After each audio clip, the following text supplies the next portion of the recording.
Hey everybody, welcome back to the shop. My name is Tom. In my other video I showed how I built this welding table. In this video I'd like to focus a little bit more on the way that I joined the sides to the legs.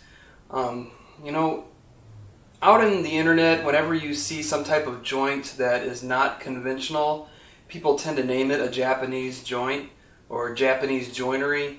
I'm not 100% sure that this is Japanese by nature. I've seen it called many different names out there. It's been called a double tongue and groove.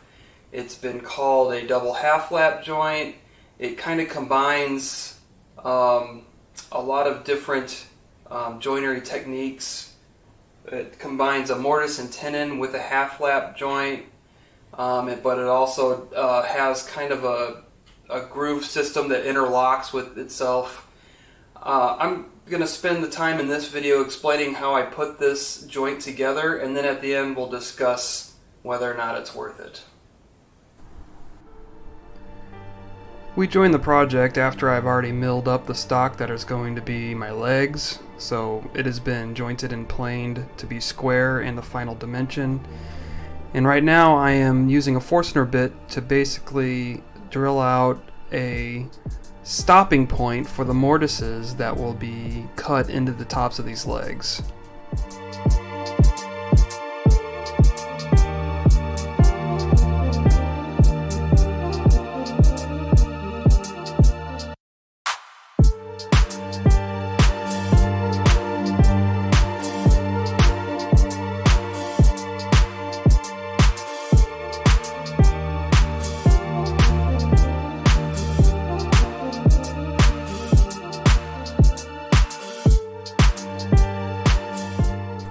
Once I got those holes drilled, I used my speed square to line up along the edges to draw the lines that will guide me on cutting out most of the waste of the mortises with the bandsaw.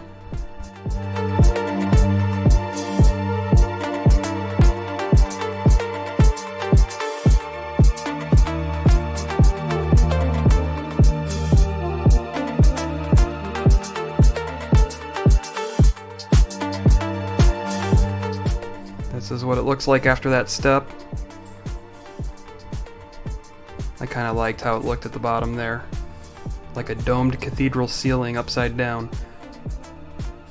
And finally I just mark out the remainder of the waste that needs to be cut out with the bandsaw to square up the corners of the mortise.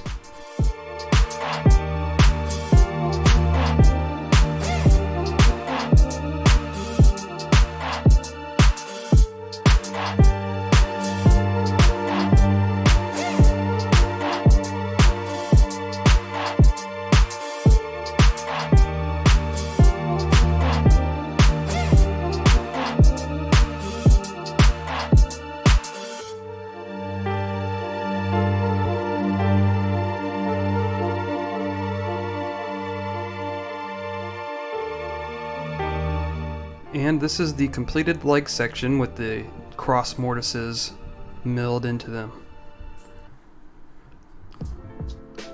I'm doing a test piece with a piece of material I'm using for the apron.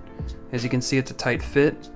I'm not actually cutting tenons into the apron pieces. I'm just using the full width of the boards. What I am doing is cutting notches into the ends that will interlock with each other, and that's the half lap part of this mortise and tenon joint. Here are all of those apron pieces all prepped and ready to be cut out. So the first way to cut out these notches in these apron pieces, I'll use my bandsaw.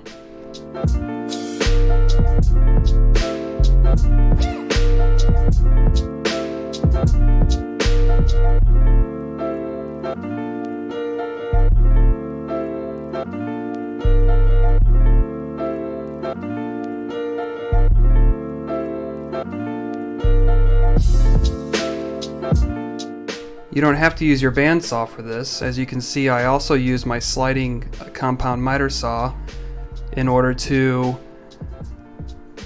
cut the start and stop points of the notch And then once I've completed that part, I bring it over to the workbench and just knock out the waste material with a chisel. You can also cut those start and end spots with a table saw and a miter gauge, but this was the quickest and easiest way.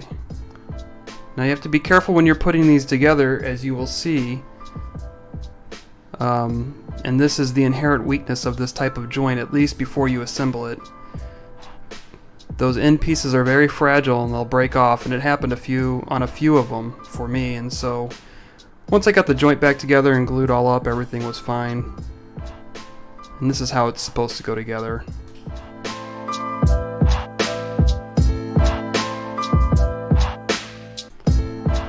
So here's a good look at the skirt, and I'm just putting the last joint together here. It slides right in nicely. I gotta maybe tap it a little bit with a mallet to get it going, but that's a good fit right there.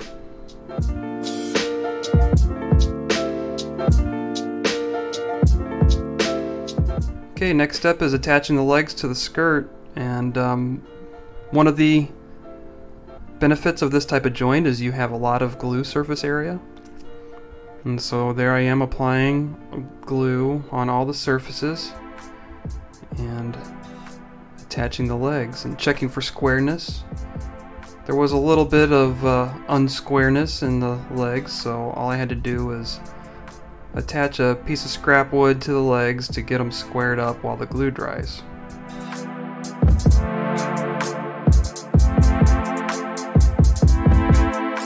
This is my first time doing this type of joinery, and so I didn't really go crazy on the quality of the wood. It's all scrap wood. This is just a welding table. It's a piece of shop furniture. Nobody's really going to see it besides myself. But if you look closely, you'll find flaws, and it's because this was a learning process for me.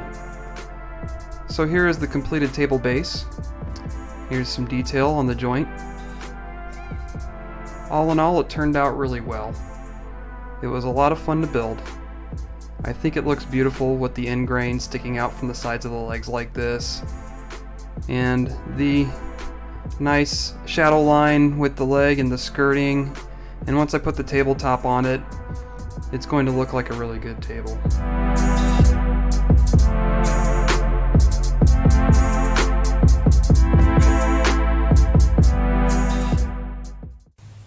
So, is this joint worth the trouble? That is the question.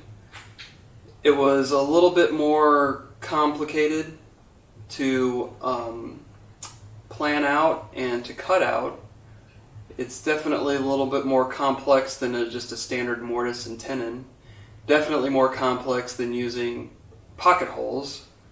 It is definitely a beautiful joint. You have the end of the tenon on this face and then also on this face.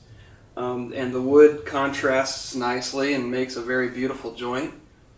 There's a lot of glue surface area because every single one of these faces are interfacing with glue, so it makes for a very strong joint. But it is a very fragile joint before you get the glue on it. So when you're notching out these tenons, it leaves just a small piece of wood left behind, and that's on the long grain side, and that tends to break off, and it did on several of these tenons for myself. At the same time, when you notch out the leg post, you're leaving these very thin pieces of wood that are also prone to breakage, especially when you're dry fitting or just trying to get that fit perfect. So there's a lot of room for failure, there's a lot of room for error in this type of joint, and so the amount of time that it takes to put this type of joint together for a piece of shop furniture probably is not worth it. Now if you want something that has that unique look or